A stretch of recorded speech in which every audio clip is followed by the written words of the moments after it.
Hi guys, Ralph here. Today, bibigyan ko kayo ng tutorial kung paano tayo mag-navigate sa China.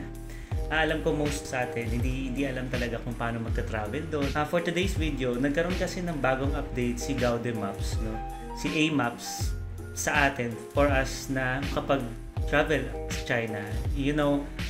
Google Maps, Apple Maps, medyo nagkakaproblema sila kapag pupunta kayo ng China. So today, I will show you yung bagong update na maganda para sa atin. Kahit hindi ka nakalagin dun sa app, so pwede mo ma-save yung mga places. Open lang natin tong app natin, yan. Sa App Store. Sa App Store kasi, dun tayo mag-install ng Gaode Maps natin. So, Gaode Maps. Gaode Map. Ayan siya. So, pag nakita nyo yan, medyo na-install ko na kasi yung sa akin, pero ayan siya, ito yung logo niya parang airplane, yan. Tapos install lang natin yan.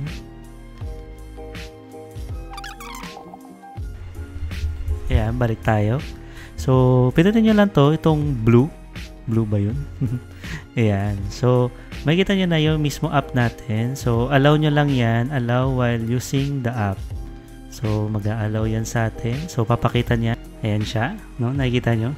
Dito, syempre, medyo may mga pakonti-konting English, pero pag syempre pag nasa China na kayo, pure Chinese talaga siya. Ayan, di ba? Chinese talaga siya.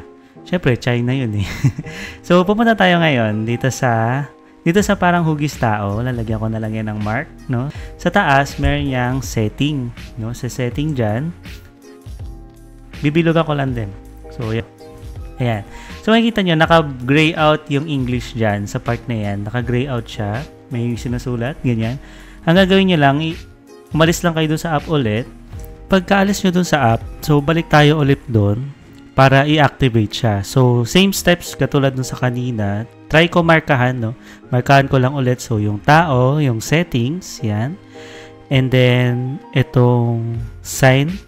And then, another sign dito sa ilalim. Makikita nyo na naka-open na yung English. So, dito sa English natin, pindutin natin yan. So, pagkakita nyo dyan, hindi pa siya English totally. So, tatanggalin nyo ulit yung app. Balikan natin ulit yon.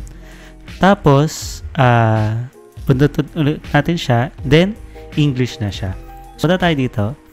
Pwede natin tingnan dyan. Yan, naglagay na ako ng mga preset. So, pwede tayo pumunta sa Canton Tower. Yan. Sa Guangzhou. Yan. And then, pwede mo yan ilagay as your favorite. So, lalagay ko yan. Tatanggalin ko yung aking mukha dyan. Ayan. So, sa baba, meron nakasulat dyan.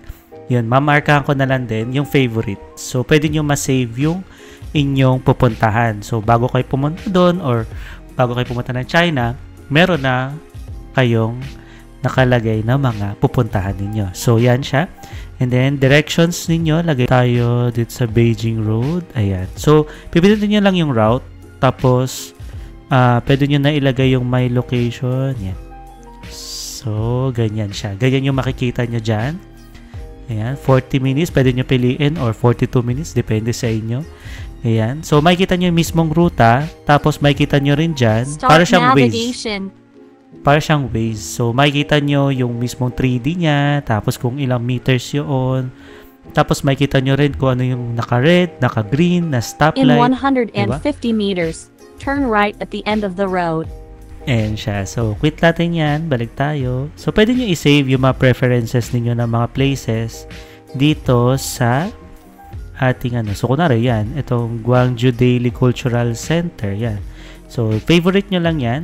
So, pwede nyo na yan. So, pagdating nyo doon, meron na kayo agad. Kahit English yata, pwede na. Or, kung meron talaga kayo pupunta na Chinese name, ilagay nyo lang yung Chinese name, alam ko, pwede naman yan. I hope nakatulong ako sa inyo and yun. Peace out.